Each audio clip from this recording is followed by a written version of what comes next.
Vamos a hablar ahora sobre el aparato cardiovascular.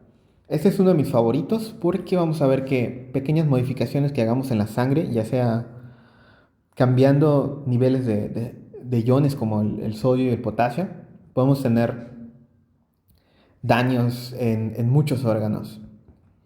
Este aparato consta de tres partes: la sangre, que es un tejido conjuntivo, el corazón, que es un órgano, y los vasos sanguíneos. Vamos a analizarlos uno por uno y recalcar sus puntos más importantes.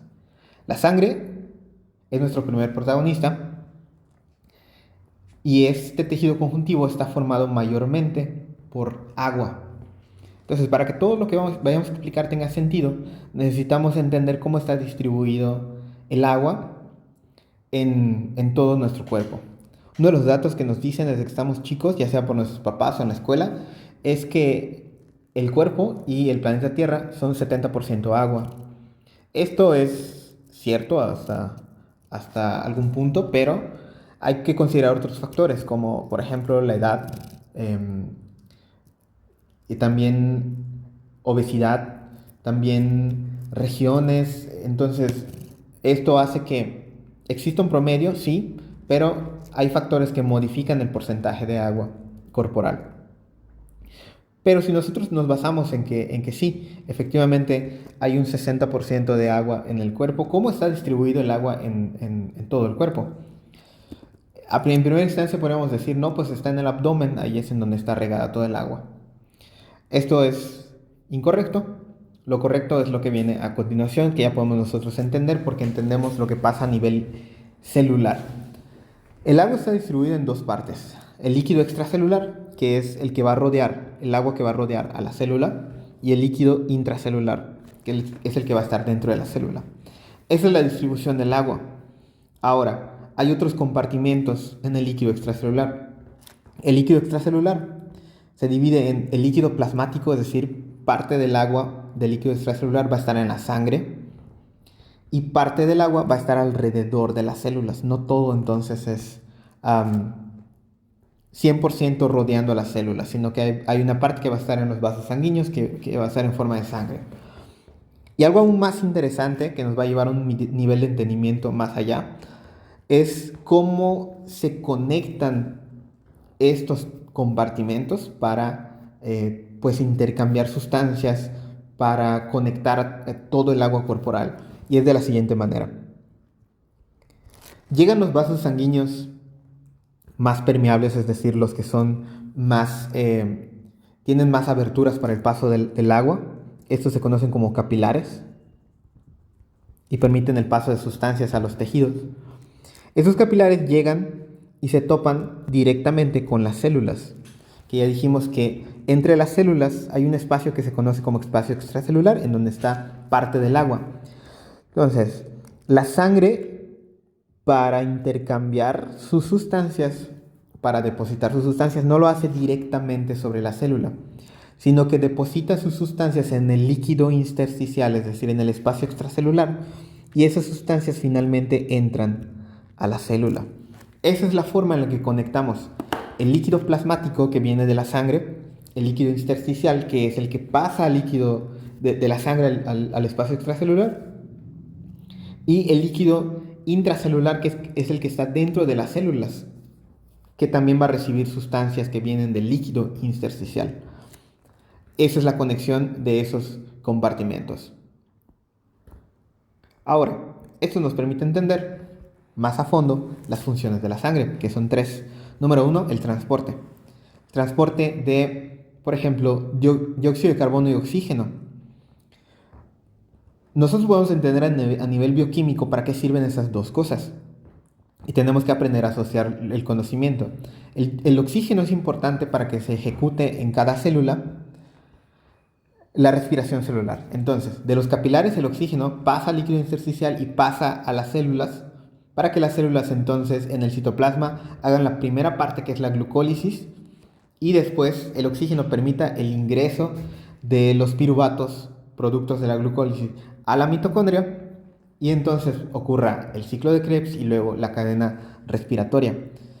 En todo ese proceso de respiración celular, uno de los desechos es el dióxido de carbono. Entonces el dióxido de carbono sale sobrando en la respiración celular. Esta se desecha hacia la sangre la transporta a los pulmones y por medio de la exhalación, cuando exhalamos, nosotros expulsamos el dióxido de carbono, en tanto que el oxígeno permitimos su ingreso cuando inhalamos. Y estos dos compuestos se van a transportar a través de la sangre por los eritrocitos. Los eritrocitos transportan a ellos dos, tanto al oxígeno como al dióxido de carbono. Lo interesante de los eritrocitos es que no lo hacen, no es como que depositemos a estos dos compuestos en el centro del eritrocito, sino que el eritrocito lo hace mediante una proteína que se conoce como hemoglobina. La hemoglobina está formada principalmente por un material que es el hierro. Entonces, esto nos explica por qué la deficiencia de hierro puede causar anemia. La anemia es una expresión de que no se está llevando correctamente el oxígeno a los tejidos. Entonces, si no hay hierro, no hay hemoglobina, no hay forma de que los eritrocitos transporten oxígeno a pesar de que el oxígeno esté en la sangre. Bien, otros nutrientes también son transportados en la sangre. Hormonas, proteínas, calor. Ya sabemos que la sangre, como es agua, el agua arrastra calor. Si alguna vez te has golpeado de manera muy fuerte o te has fracturado, la zona en donde te golpeas o te fracturas se calienta, se inflama y parte de la inflamación es que se calienta. ¿Por qué pasa esto? Porque aumenta el flujo sanguíneo, entonces hay más sangre en esa región. Y al haber más sangre, pues toda la sangre está arrastrando mediante el agua calor, por eso sentimos nosotros el calor. Y también productos de desechos, esos productos de desechos que transporta la sangre, su objetivo son los riñones. Los riñones filtran la sangre, es decir, permiten el paso de los vasos sanguíneos hacia el tejido del riñón y a través de todo el riñón se forma la orina en donde terminan esos productos de desecho. La regulación de varias cosas también es papel de la sangre, por ejemplo, la temperatura. Ya sabemos de qué manera. Cuando necesitamos cuando estamos en medios en los que hay mucha temperatura, es decir, una alta temperatura, el cuerpo necesita regular la temperatura interna, le importa más la temperatura interna. Entonces, ¿de qué manera lo hace? Dilata las arterias, que aumenta su diámetro, aumenta el flujo sanguíneo. Uno de los sitios en donde hay más vasos sanguíneos es la piel. Entonces, el flujo sanguíneo que aumenta en la piel se utiliza para fabricar sudor y entonces el sudor arrastra consigo el calor.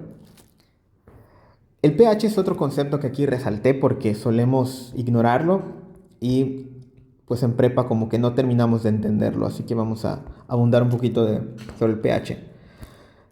El pH da para todo un video, entonces vamos a recalcar lo más importante. pH significa potencial de hidrogeniones, es decir, la cantidad de hidrógeno que hay, o sea, de hidrógeno en forma iónica que hay en un medio, ya sea un órgano, ya sea un espacio con líquido, etcétera, lo que sea. Este potencial de hidrogeniones tiene una forma muy peculiar de medirse. Se mide con una escala que va del 1 al 14. 1, 2, 3, 4, 5, 6, 7, hasta el 14. Aquí solamente estoy poniendo los números que nos sirven como punto de referencia. Pero de una manera inversa se relacionan con estos números. Es decir, mientras más hidrogeniones hay en un medio, en la escala el número va a ser más chico y el medio se conoce como ácido. Entonces un medio ácido es en el que hay muchos hidrogeniones, mucha de esa sustancia. Y en la escala es el número más chico. Entonces si yo tengo un medio que tenga 2 de pH versus uno que tenga 6, obviamente el que tiene más cantidad de hidrogeniones, el más ácido, es este. Ok, del otro lado, el 14, que es el otro extremo, sería un medio que se conoce como básico. Y es lo contrario a lo ácido, es decir, tiene menos cantidad de iones de hidrógeno. Y entre estos dos números está el número 7, que es exactamente la mitad de estos dos. Así que, ¿a dónde se va el número 7. ¿Es ácido o es básico? Entonces se clasifica como neutro, no es ni ácido ni básico. Y una de las sustancias más representantes del medio neutro es el agua. El agua es neutro, no es ni ácido ni básico. Entonces, resulta que cada órgano tiene su propio pH, un intervalo de pH permitido. El de la sangre, por ejemplo, va de 3.5 a 4.5, es lo que se permite. Si este medio se volviera mucho más ácido, aumentara la cantidad de iones hidrógeno, esto puede someter a las proteínas a un proceso que se conoce como desnaturalización, en la que se destruyen las proteínas. Y como las proteínas no se pueden regenerar, pues la célula necesita fabricar nuevas proteínas. En lo que la célula fabrica sus proteínas, pues va a necesitar energía. Pero como no hay proteínas para brindar energía, entonces no puede fabricar más proteínas y ¿qué le queda? Pues morir. Por eso es importante la regulación del pH. Los únicos dos órganos que regulan el pH total del cuerpo, es decir, que pueden afectar al pH del resto de los órganos, son los pulmones y los riñones. Son los únicos dos. Entonces, tomar agua alcalina no va a afectar en nada el pH corporal total, porque los únicos dos que lo pueden hacer son los pulmones y los riñones. Por último, la función de protección. Bueno, vamos a conocer un proceso que se conoce como hemostasia. La hemostasia es esa defensa que tiene el cuerpo ante heridas y que lleva a cabo el proceso de coagulación. Entonces, la coagulación es el proceso en el que se forma un tejido para cerrar las heridas. Ya sabemos que la epidermis, si se rompe, o incluso cualquier superficie de un órgano, si se rompe, estamos abriendo una barrera de defensa y permite el ingreso de bacterias. Para que esto no ocurra, ocurre el proceso de hemostasia. Más bien ocurre la hemostasia que conlleva el proceso de coagulación para cerrar esta herida. Ahora, vamos a ver cuáles son los elementos de la sangre. Para empezar, el más abundante es el plasma. El plasma está compuesto de dos cosas: agua y proteínas. Agua y proteínas.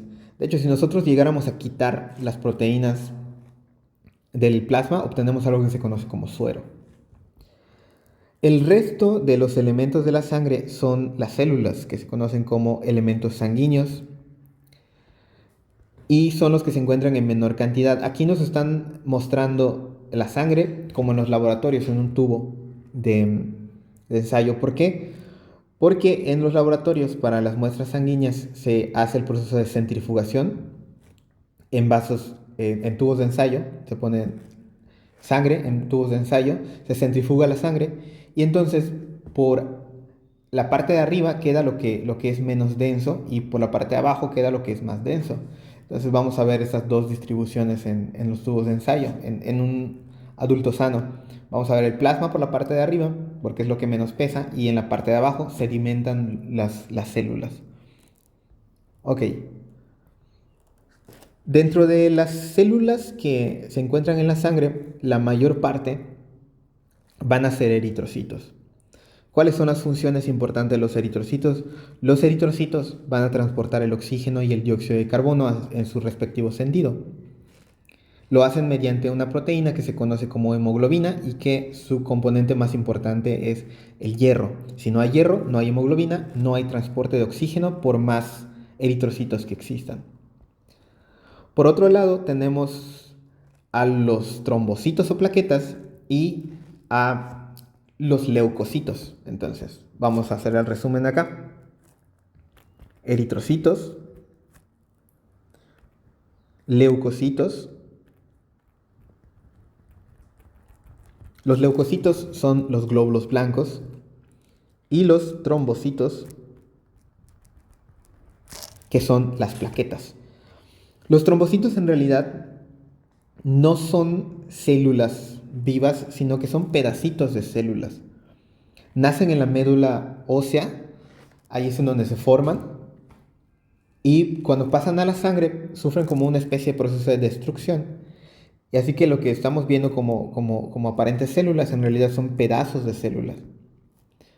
Los leucocitos se distribuyen en varios grupos, es decir, hay varios tipos de leucocitos. Los dos grupos más grandes, o más bien se dividen en dos grupos grandes, que son los granulocitos y los agranulocitos. Se conocen como granulocitos porque al verlos en el microscopio se ven como pequeños granos en el citoplasma y los agranulocitos no tienen esa característica, por eso tenemos esas dos divisiones. Los granulocitos son todos los que terminan en filo, ejemplo, neutrófilos, que son los más abundantes, que participan en la protección inmunitaria, son de los primeros en llegar ante un ataque microbiano. Tenemos a los eosinófilos, que estos aparecen más en reacciones alérgicas, y tenemos también al basófilo. Y los agranulocitos son el monocito y el linfocito. Entonces, granulocito, todos los que terminen en filo, y agranulocitos los que terminen en cito. De hecho, hay una mnemotecnia para aprenderlos que se los comparto, que es pen, limón. Ben es basófilo, eosinófilo y neutrófilo. Limón es linfocito y monocito. Ya que los conocemos, vamos a pasar a la siguiente parte. Ya desglosamos a las células de la sangre. Vamos a desglosar a la parte del plasma. Del plasma entonces principalmente son proteínas y agua. Más agua que proteínas. Pero además en pequeñas cantidades podemos encontrar iones, podemos encontrar nutrientes, desechos, gases, etcétera, etcétera. Nos vamos a centrar en las proteínas. Hay 4 tipos de proteínas en la sangre y hay que recordarlas muy bien. Hay que recordar de dónde se originan de igual modo. Ok. La mayoría de estas proteínas están fabricadas en el hígado. Por ejemplo, la más abundante y la más importante es la albúmina. La albúmina se fabrica en el hígado y tiene una función muy, muy, muy interesante en la sangre. Recordemos que la sangre tiene acceso al líquido intersticial y por lo tanto al líquido intracelular. La albúmina lo que hace es mantener la concentración de solutos en la sangre para que se mantenga también la concentración de solutos en el espacio intersticial y en el espacio intracelular. ¿Esto qué quiere decir? Que si la albúmina se empieza a perder en la sangre por alguna razón y al hígado no le da tiempo de formar más albúmina para soltarla a la sangre, ocurriría un efecto osmótico. Pensemos en la ósmosis.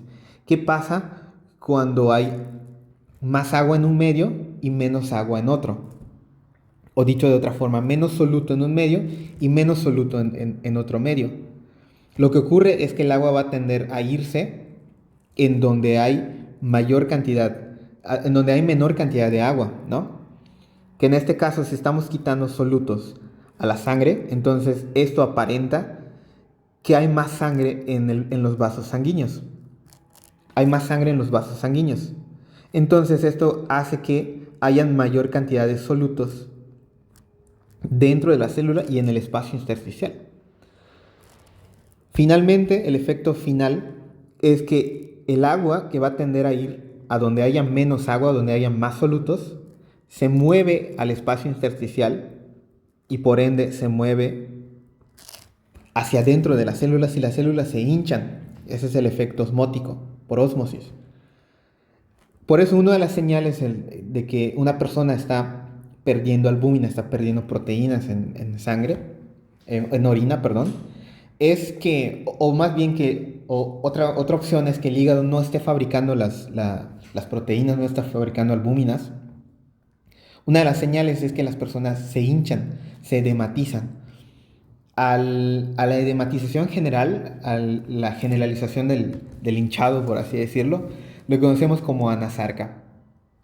Bien, otras proteínas que se encuentran en el hígado, ya dijimos que la albúmina es la más frecuente, la más abundante.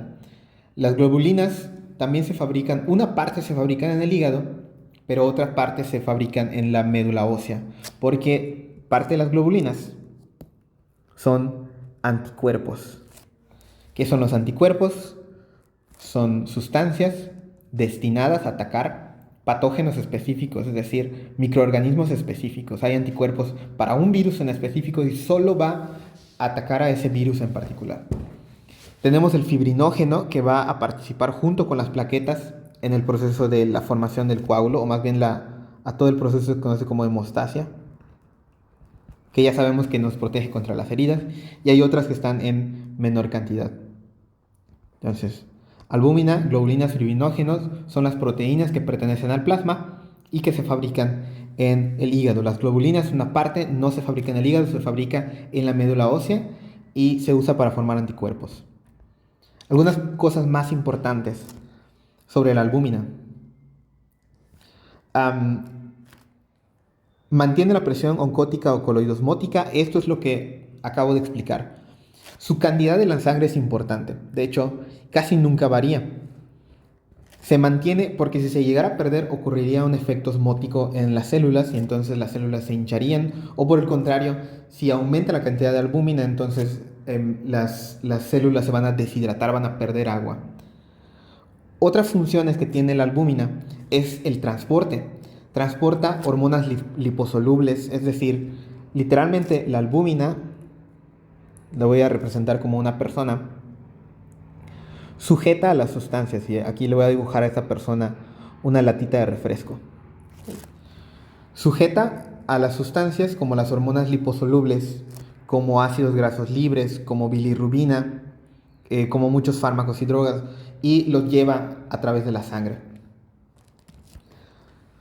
Otra función que tiene la albúmina es el control del pH, que no vamos a abundar mucho en esto porque es un tema más complejo, pero hay que tenerlo en cuenta.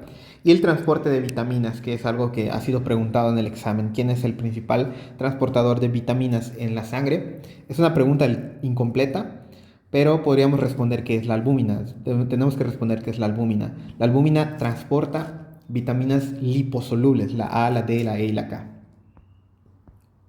Ok, respecto a las globulinas, han aparecido con nombres específicos en el examen. En particular, los que no son fabricados en la médula ósea, sino que son fabricados en el hígado.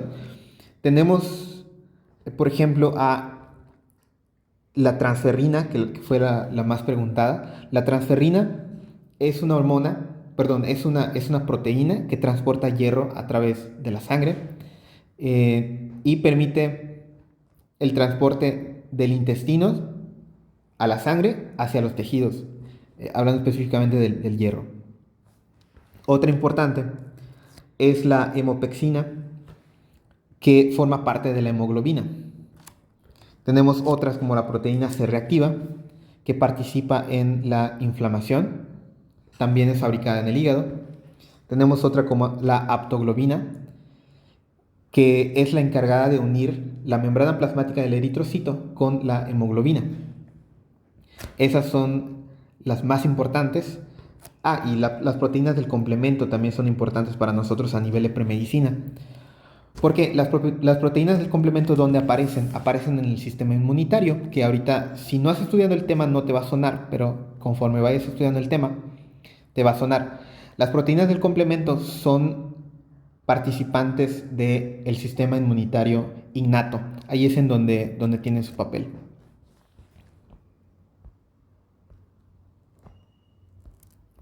Ok, un proceso importante entonces, si hablamos de la sangre, hablamos de dónde vienen las células que están en la sangre. Este proceso se conoce como hematopoiesis. La hematopoiesis es la producción de las células sanguíneas. Y este proceso ocurre en la médula ósea roja. ¿Dónde está esa médula ósea? Se encuentra en los espacios que forman las trabéculas en el hueso esponjoso y también en los huesos largos tenemos la cavidad medular, en donde hay médula ósea roja y que conforme pasa el tiempo el cuerpo lo sustituye por grasita y se convierte en médula ósea amarilla. Ahí tenemos depósito de células madre. Estas células madre son pluripotenciales, ¿Qué significa que sean pluripotenciales? El término pluripotencial quiere decir que se pueden dividir y además diferenciarse en células diferentes, o sea, en células que tengan funciones diferentes. Eso significa pluripotenciales. Vamos a encontrar otros términos como totipotencial. La célula totipotencial es la que resulta de la unión del espermatozoide con el óvulo. ¿Por qué es totipotencial? Porque puede formar cualquier tejido, cualquier órgano que nos podamos imaginar. Y es importante porque de ahí va a surgir, de su división va a surgir el ser humano. Las pluripotenciales son solamente las que están destinadas a un linaje específico, es decir, a células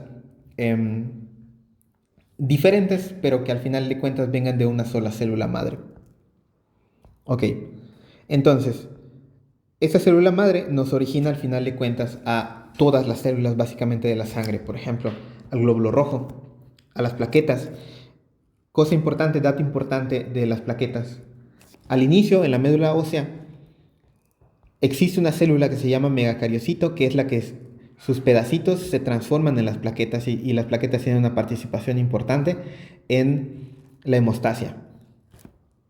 Ok, tenemos también la producción de unas células que actúan en el sistema inmune, específicamente en la división innata, en procesos como alergias, que son los mastocitos. Los eosinófilos, basófilos y neutrófilos, que son leucocitos granulares o granulocitos, se forman también aquí. Los monocitos y los tipos de linfocitos que ya vamos a ver en el sistema inmunitario también se forman y derivan de esta célula madre pluripotencial, al igual que otros que son los macrófagos, que también son parte del sistema inmune. Y los plasmocitos son como una evolución de los linfocitos B, también provienen de las células pluripotenciales. ¿Qué es lo importante de aquí? Los nombres de todas las células, sí, a qué grupo pertenecen y en qué sistemas, además del aparato cardiovascular, participan. Todas aquí son importantes, sí, todas son importantes y también son importantes su participación en el aparato cardiovascular y distinguirlos del sistema inmunitario. Esto va a quedar más claro cuando veamos propiamente el sistema inmunitario, pero por lo pronto dejo acá toda la lista. Ok, para que ocurra la hematopoiesis existen diferentes sustancias que van a regular la producción de las células. Ejemplo, en el riñón se fabrica la eritropoyetina. La eritropoyetina aumenta la hematopoiesis. Entonces, el riñón es capaz de detectar que no se está distribuyendo bien el oxígeno en la sangre, entonces libera eritropoyetina y aumenta la producción de glóbulos rojos, tratando como de resolver el problema por ese lado, ¿no? ¿Qué tal si faltan glóbulos rojos? Entonces fabrico más. En el hígado se fabrica la trombopoyetina y la trombopoyetina tiene la función de estimular la producción de plaquetas, aumenta la producción de las plaquetas. Entonces veamos que una de las funciones importantes del hígado, dentro de producir proteínas, también está producir hormonas que participen en la hemostasia. Y también fabrica propiamente sustancias que participan en la hemostasia. Las citocinas, estas citocinas, para entenderlo de manera sencilla, porque en varios libros lo podemos encontrar con distintas definiciones, las citocinas son las sustancias con las cuales las células del sistema inmunitario se van a comunicar. Entonces, al comunicarse, pues la citocina puede transmitir el mensaje de a lo mejor, pues empiecen la división celular, empiecen el ataque a cierto microorganismo. Para eso sirven las citocinas. Estas citocinas aumentan, en la médula ósea, aumentan la producción de fagocitos y linfocitos. ¿Quiénes son los fagocitos? Los granulocitos. Los granulocitos son especializados en la fagocitosis, es decir, en engullir a los microorganismos, pero el rey de este proceso de la fagocitosis es el macrófago.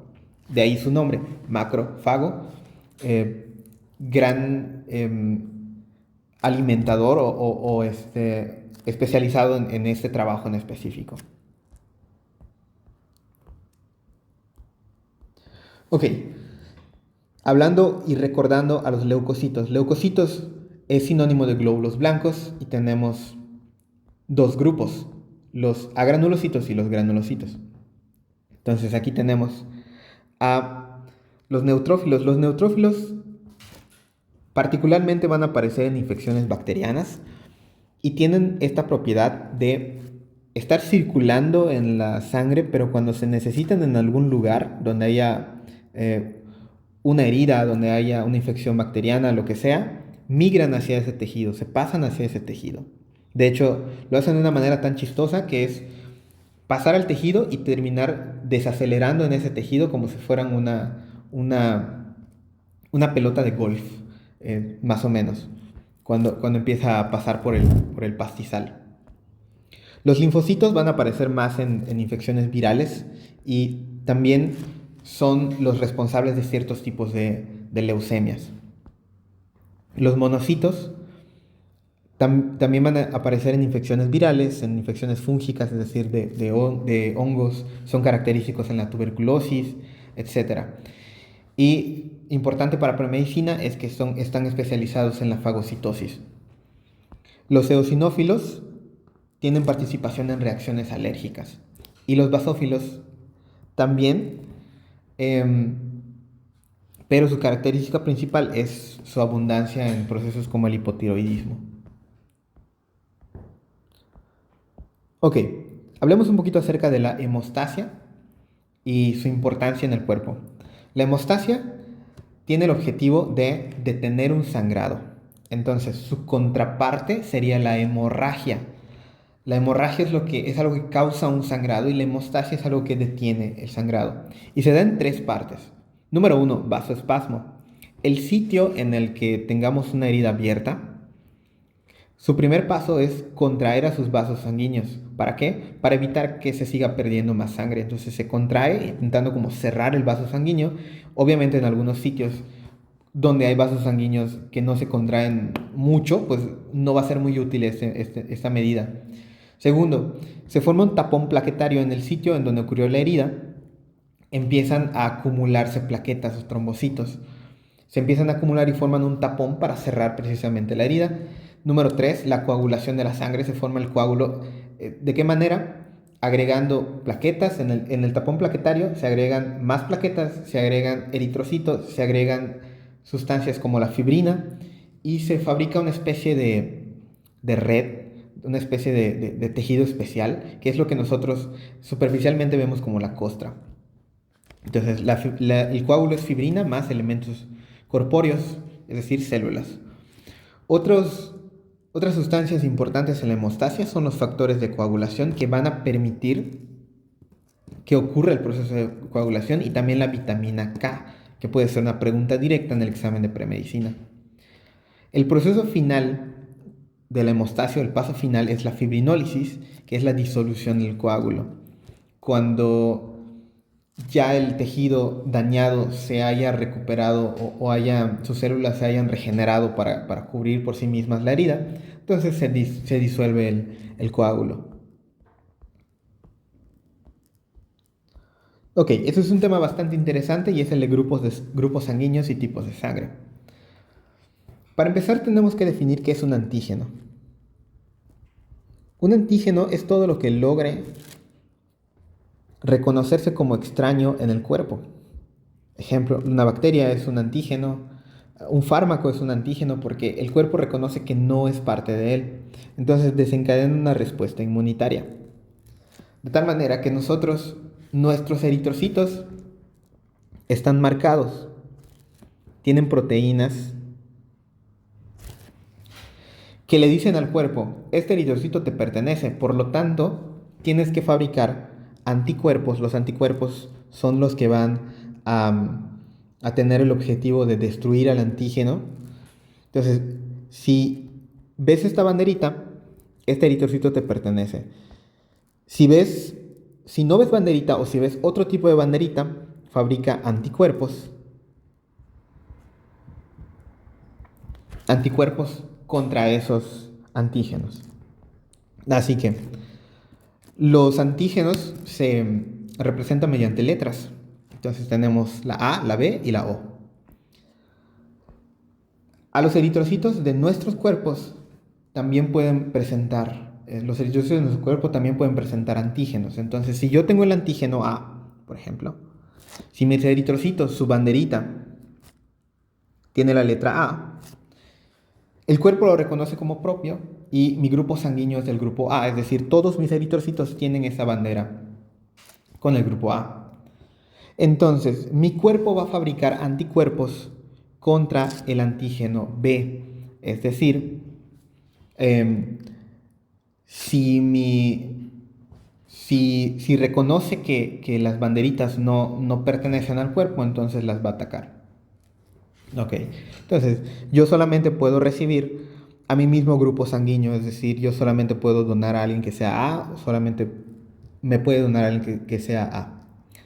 Ok, es, entonces esto es el grupo sanguíneo. ¿Qué pasa si yo en vez de tener A tengo B? Tengo antígeno B, grupo sanguíneo B. Pues mis anticuerpos van a ser anti-A, que es el otro grupo sanguíneo, y van a atacar todo lo que sea A. Entonces yo solamente puedo recibir sangre de mi mismo grupo.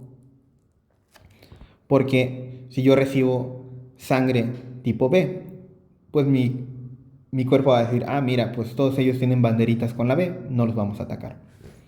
¿Qué pasa si yo tengo un grupo sanguíneo AB? Es decir, que las banderitas, que mis eritrocitos tengan dos banderitas, uno para A y uno para B. Pues entonces, el cuerpo no va a tener anticuerpos contra ninguno de los dos. No va a tener anticuerpos contra ninguno de los dos. Aquellas personas que son grupos sanguíneos AB se conocen como receptores universales. ¿Por qué se conocen como receptores universales?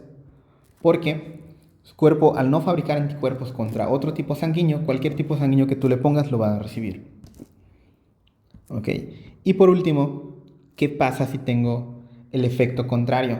No tener grupo sanguíneo, es decir, que mis eritrocitos no tengan bandera.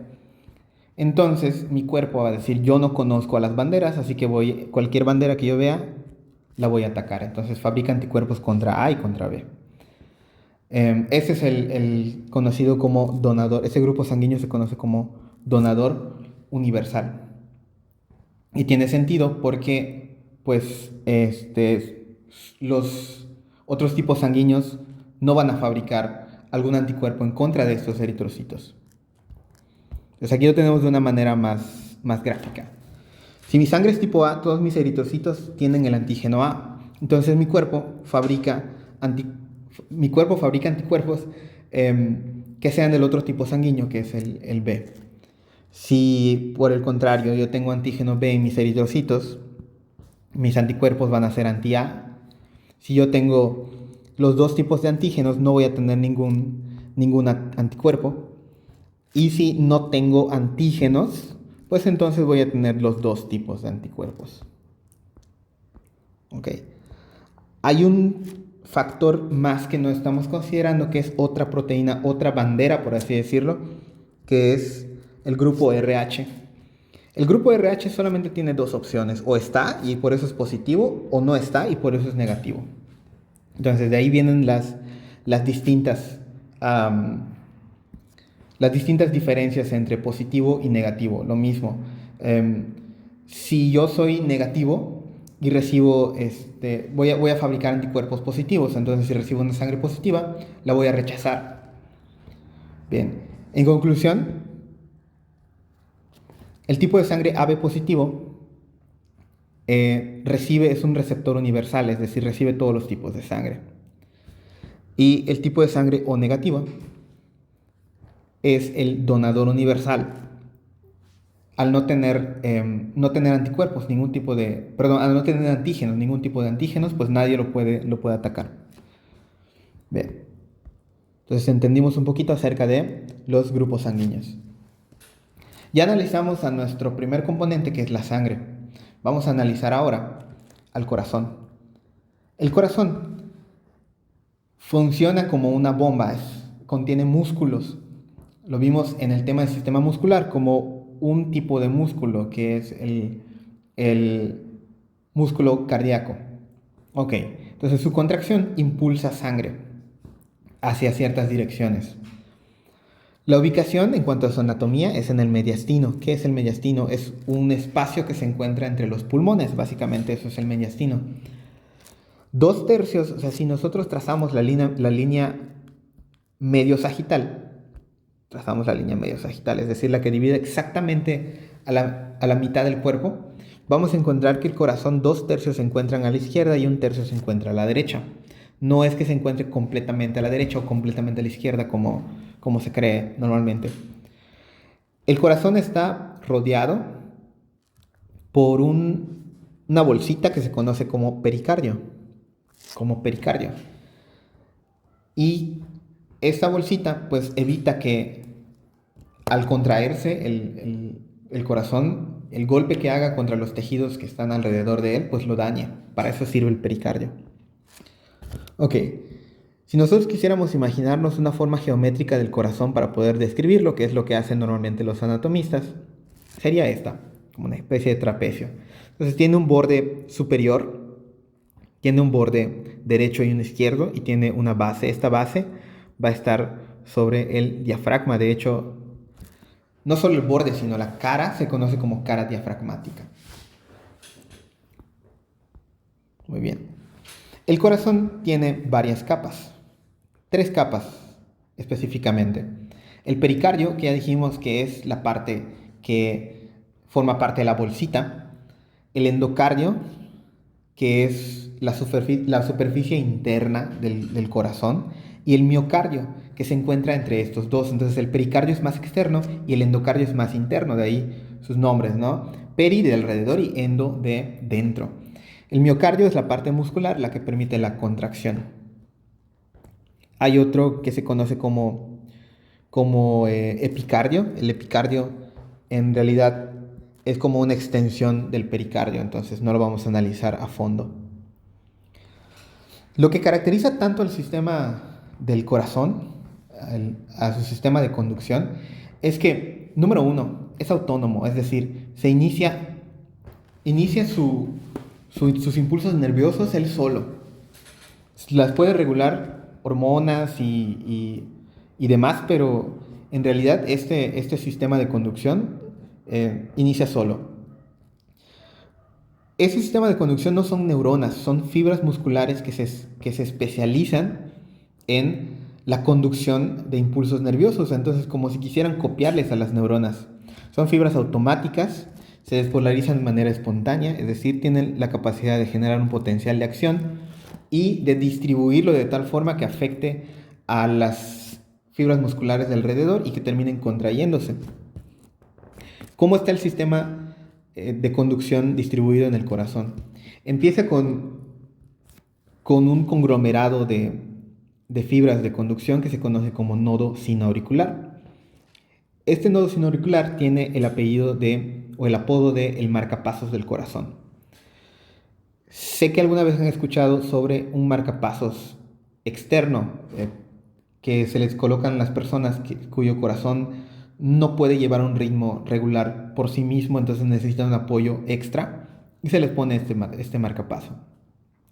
Nosotros tenemos uno que es natural, ese normalmente es artificial, pero tenemos uno que es natural, que ahí está desde el inicio, es el que tiene la capacidad de iniciar el impulso nervioso y distribuir la conducción del impulso nervioso hacia abajo.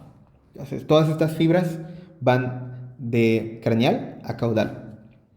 Después del nodo sinoauricular, el siguiente es el nodo aurículo-ventricular, o nodo AB para los amigos. El nodo auriculoventricular va a recibir los impulsos del nodo sinoauricular y va a transmitirlos a través de ramas. Estas ramas se conocen como haz de His. El haz de His empieza como un tronco por debajo del nodo auriculoventricular, como un tronquito, y se divide en una mitad izquierda, para el lado izquierdo del corazón, y una mitad derecha. Las ramitas que emiten estos ramos izquierdo y derecho se conocen como fibras de Purkinje, y es la forma en la que termina el sistema de conducción del corazón. Entonces transmite al final de cuentas todo el impulso nervioso, vamos a ponerlo acá, en esta dirección. Al hacerlo de craneal a caudal, causa que el corazón como músculo se contraiga primero la parte de arriba, primero la mitad de arriba y después la mitad de abajo. ¿Okay? De tal forma que cuando se está contrayendo la mitad de arriba, la parte de abajo está relajada.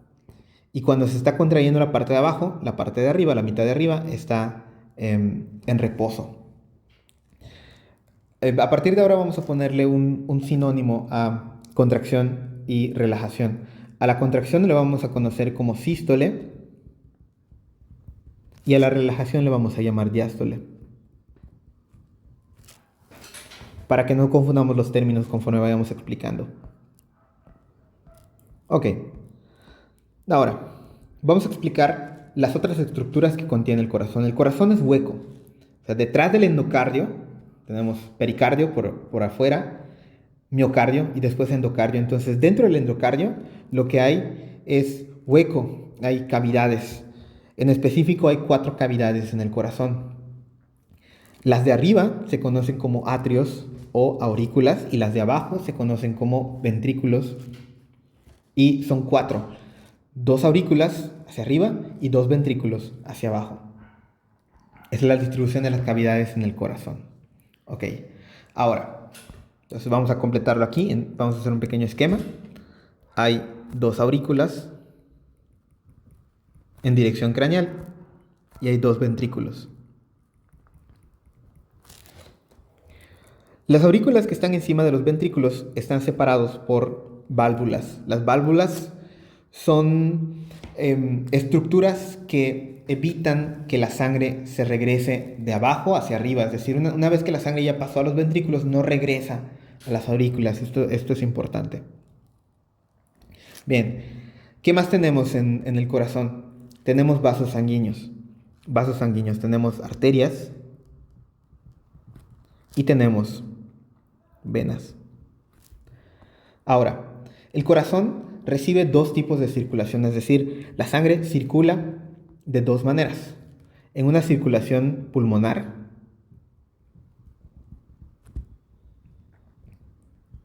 y en una circulación sistémica.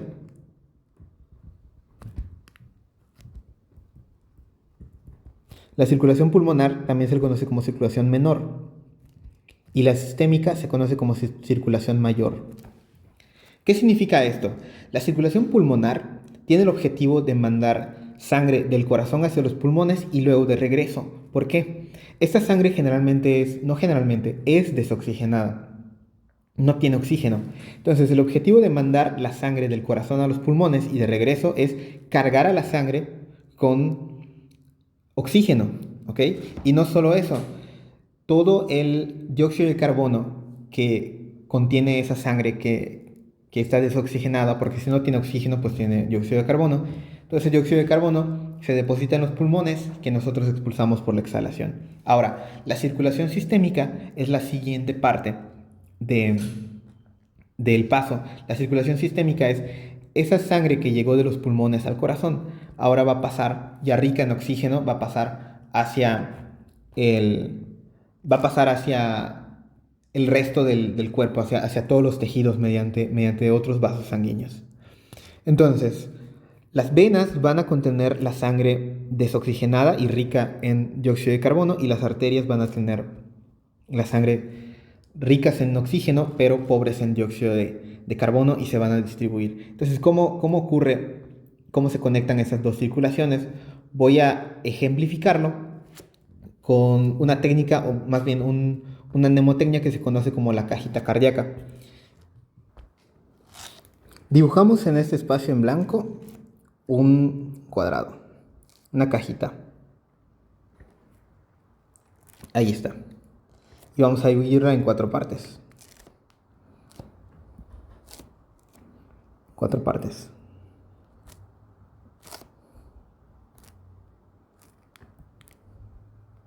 Ahí está, esta es nuestra cajita cardíaca. Va a representar al corazón, a sus 4 cavidades e incluso a los vasos sanguíneos.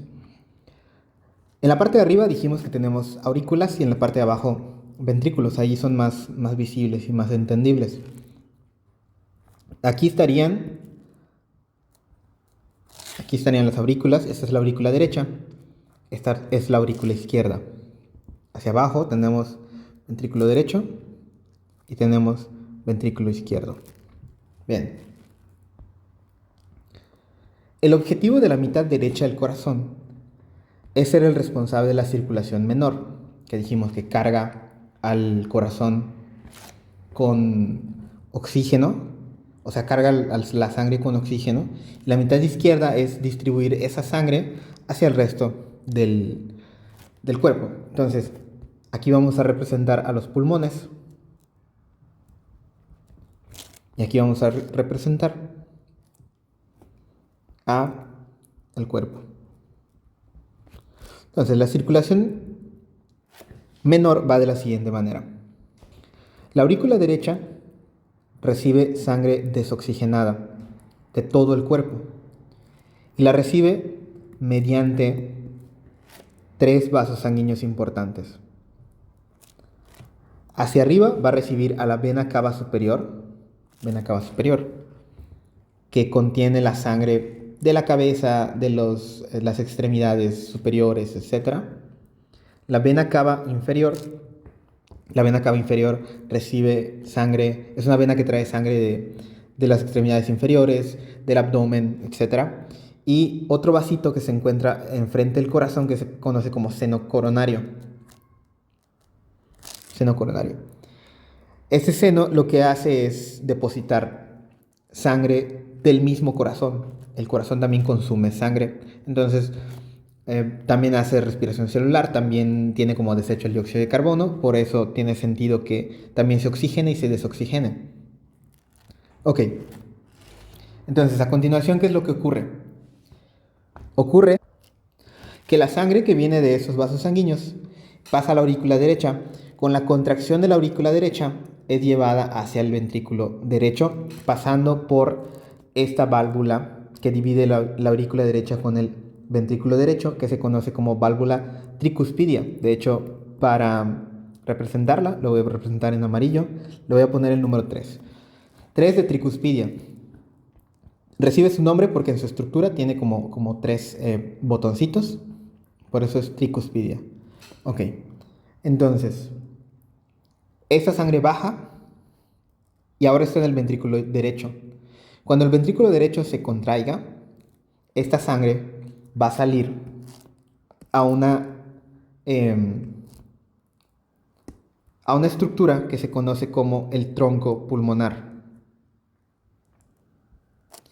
Y el tronco pulmonar dirige la sangre hacia los pulmones, en donde se van a cargar de sangre, la sangre que llegue a ella. Bien, el tronco pulmonar en realidad se termina dividiendo en 2 partes, es decir, más o menos esto es lo que pasa.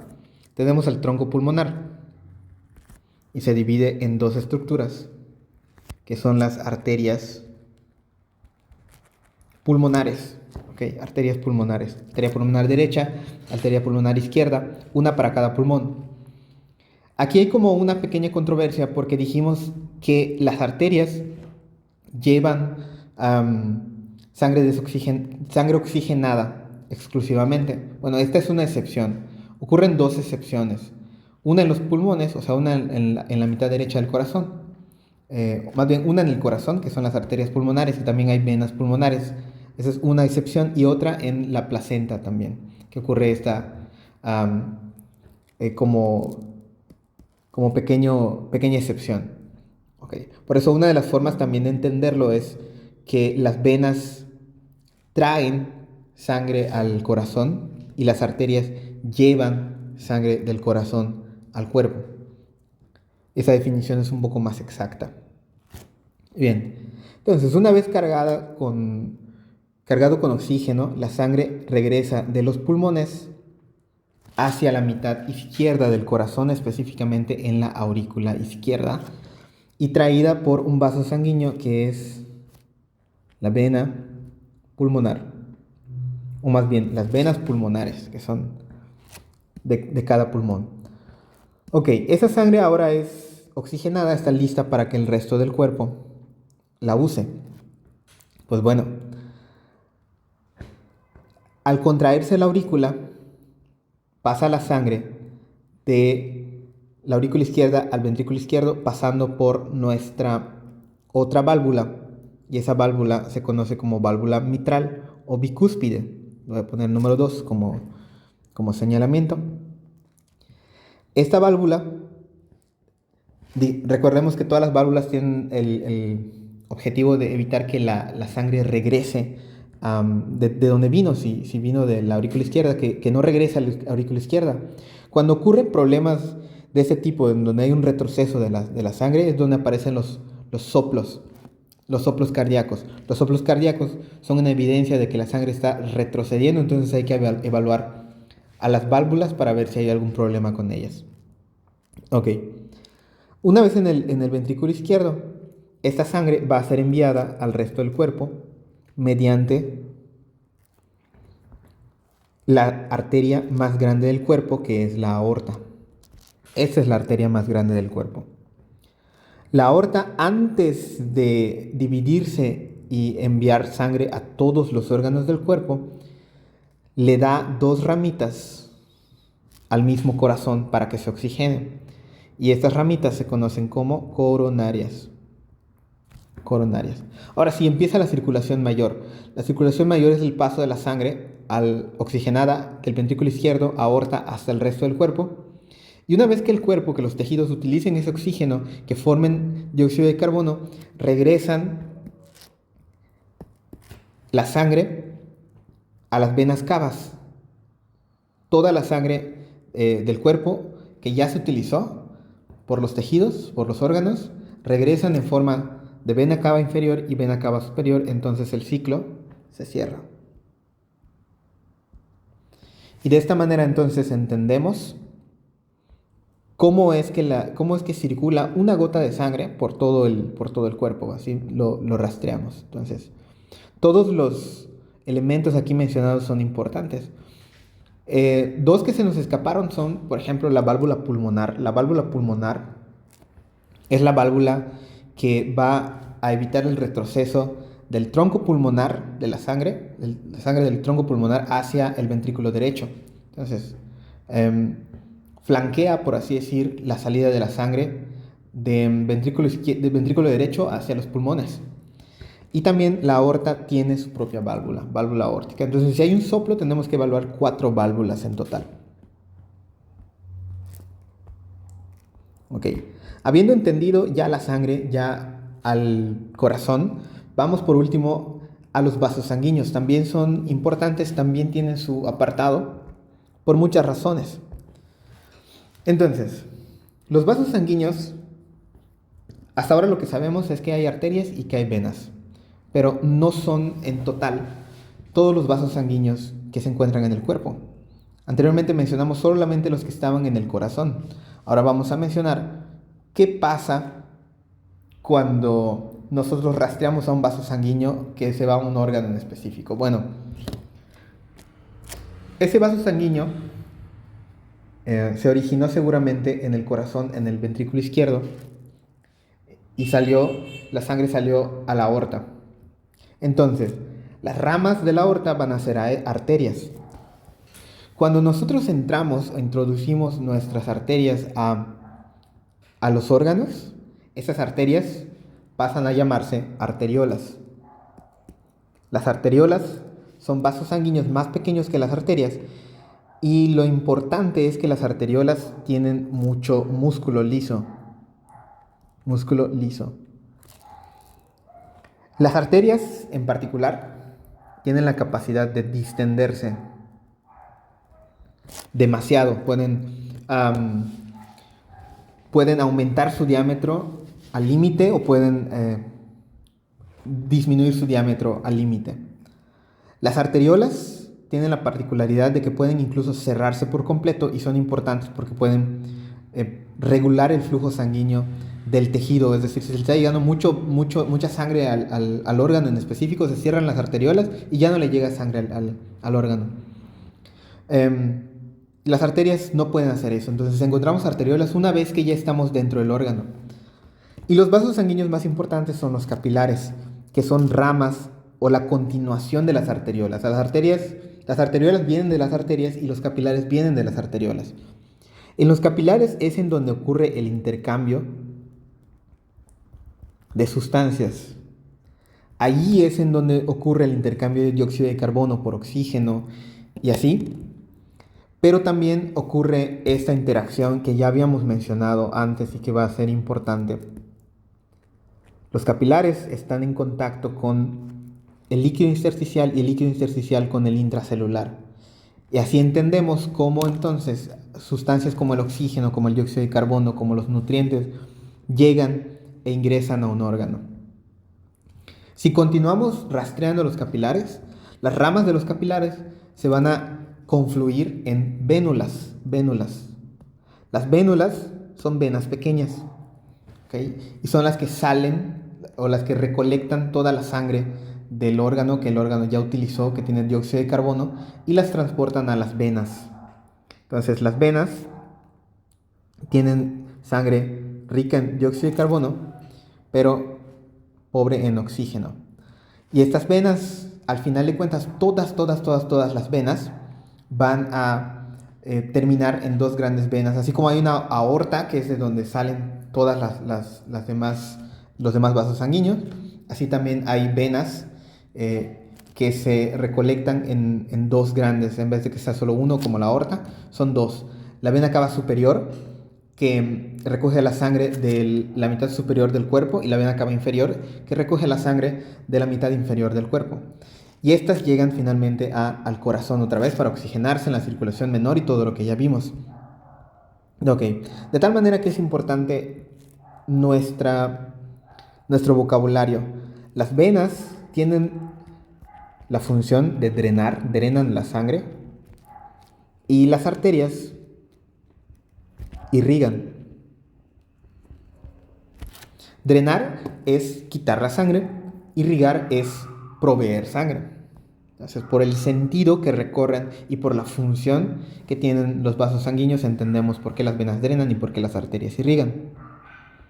Ahora, vámonos un poquito más a nivel de histología, más a nivel de qué pasa si cortamos un vaso sanguíneo y tratamos de observarlo. Pues bueno, vamos a reconocer 3 capas en las arterias y 3 capas en las venas. Estas son la túnica interna. La túnica interna es la parte más profunda del vaso sanguíneo, es la que está más pegada a la sangre y tiene 2 partes, básicamente 2 partes. Un endotelio, que es un epitelio que está encargado de, pues básicamente, recibir las sustancias o tener en contacto las sustancias que están en la sangre. Y su membrana basal, eso es prácticamente la túnica interna. Epitelio, que dijimos que todos los epitelios se encuentran en alguna superficie y aquí está la evidencia, y su membrana basal. La túnica media es la que contiene el músculo liso. ¿Okay? Y vean la diferencia entre la arteria y la vena. La arteria tiene mucho músculo liso, por lo tanto tiene mayor capacidad de distensibilidad, y la vena tiene poco músculo liso. Por último, encontramos a la túnica externa. La túnica externa es otro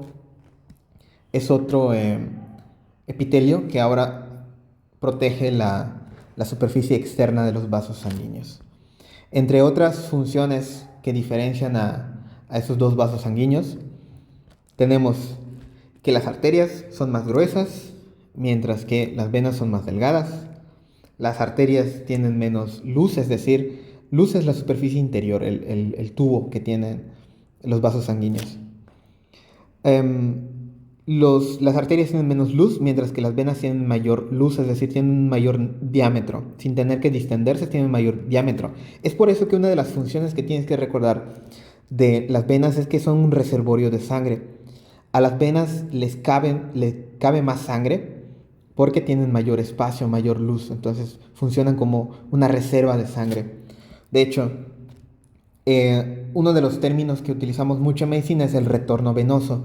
¿Qué es el retorno venoso? Es la llegada de sangre desoxigenada al corazón, es decir, básicamente aumentar la chamba de la vena cava superior y la vena cava inferior. Entonces, el retorno venoso aumenta la frecuencia cardíaca Y tenemos fármacos para hacer esto, para aumentar el retorno venoso, que se contraigan las venas y al contraerse las venas lo más que se puedan, entonces le llega más sangre al corazón, ¿no? Porque lo apachurramos y sigue su dirección la sangre, y entonces le llega mayor sangre al corazón y empieza a bombear más rápido el corazón. Bien, en las arterias podemos percibir un pulso, mientras que en las venas no podemos percibir pulso. ¿Por qué ocurre esto? Se responde con la cantidad de músculo liso que tiene cada una. El pulso surge del concepto que se conoce como tensión arterial. La tensión arterial es la presión que hace la sangre en las paredes del vaso sanguíneo. O sea, la fuerza que ejerce la sangre a los vasos sanguíneos. Entonces, las arterias se pueden distender más y como tratando de regular un poquito la tensión arterial, y eso es lo que genera el pulso. Mientras que las venas no tienen esta capacidad. Recordemos otra cosa, que el pulso coincide con la contracción ventricular. Entonces, lo que ocurre es que al contraerse el ventrículo izquierdo, la sangre sale disparada hacia la aorta, y la aorta, al ser una arteria, tiene esta capacidad de distensibilidad y lo vamos a percibir, o se va como si fueran unas ondas de sangre, se va a percibir en todas las arterias. Eso es el pulso. Ok, las arterias no tienen válvulas, mientras que las venas sí tienen válvulas. ¿Qué son las válvulas? Las válvulas son estructuras en las venas grandes, las venas de mayor calibre, que estas, recordemos que al no tener pulso, pues no pueden regular la trayectoria de la sangre hacia adelante, en dirección hacia el corazón.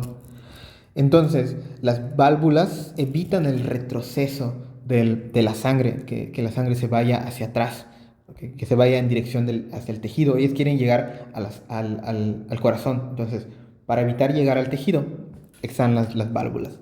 Las varices son un problema precisamente de la pérdida de válvulas en las venas. Ok. Entonces, la vasodilatación y la vasoconstricción son dos propiedades que le pertenecen a una y a otra, pero ya nos dimos cuenta que es diferente en arterias y en venas. Vasodilatación es aumentar el diámetro de los vasos sanguíneos, y vasoconstricción es disminuir el diámetro. Esto lo logran porque los dos tienen músculo liso, pero el efecto de uno es diferente. La vasodilatación en general aumenta el flujo sanguíneo y la vasoconstricción disminuye el flujo sanguíneo, pero ya nos dimos cuenta de que en el caso de las arterias están más centradas en la tensión arterial, mientras que en las venas está el concepto del retorno venoso, que su vasodilatación es para dirigir la sangre hacia el corazón, mientras que en las arterias su vasoconstricción es para impulsar la sangre hacia los tejidos. Ok. Ahora, esta imagen nos recuerda cuál es la importancia de las arteriolas. Las arteriolas son las ramas pequeñas que surgen de las arterias una vez que se introduzcan a los órganos. Y vean, algo que abunda en nuestras arteriolas es que hay mucho músculo liso, entonces tienen la capacidad de controlar el flujo sanguíneo, la sangre que le llega al corazón. Si se dilatan, pues llega más sangre. Si se contraen, incluso pueden cerrarse y que no le llegue sangre al corazón. Al corazón, digo, al tejido. Ok, de las ramas de las arteriolas surge el capilar. El capilar está en contacto, recordemos que está en contacto con las células del tejido. Las células del tejido. Y de ahí la sangre puede pasar al líquido intersticial y puede pasar entonces a las células. Y el conjunto de capilares se conoce como lecho capilar. Y es el que provee de oxígeno a las células y es el que recoge también el dióxido de carbono. Si continuamos la dirección de los capilares, vamos a toparnos con las vénulas. Las vénulas recogen la sangre del tejido, del órgano, y lo dirigen hacia las venas, que son las que salen del órgano y se dirigen hacia el corazón. Algunos conceptos importantes que hay que recordar. Número uno, ¿qué es anastomosis? Voy a hacer alusión o voy a hacer una analogía. Dijimos que articulaciones es unión hueso-hueso. Dijimos que aponeurosis es, o más bien inserción es unión músculo-hueso. Pues así como hay estas uniones, hay el concepto de anastomosis, que es la unión entre vasos sanguíneos. Específicamente los que hacen anastomosis son las arterias. Entonces, ramas de arterias diferentes pueden anastomosarse y unirse. ¿Qué ocurre? Que hay órganos que están irrigados por más de dos arterias. Entonces, les llegan dos arterias, aquí es la dirección de la sangre. Entonces, para mejorar el flujo sanguíneo, estas dos arterias pues unen algunas de sus ramas. Esto es beneficioso porque si una de las ramas se llega a dañar y no está llegando sangre por esa dirección, tienen como opción la otra arteria y sus ramas. Entonces esta es una ventaja de la anastomosis. El seno venoso es una vena, es un tipo de vena que no tiene músculo liso, solamente es la pared endotelial, solamente el endotelio.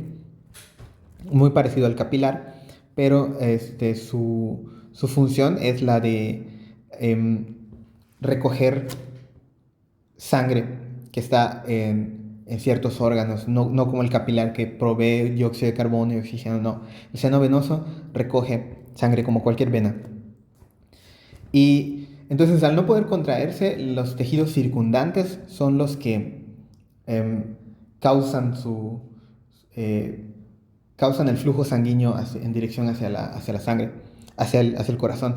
Mencionamos uno hace ratito, el seno coronario. El seno coronario es como, se ve más o menos como un pedacito de, ¿qué podría ser? Se ve casi como un malvavisco sobre el corazón.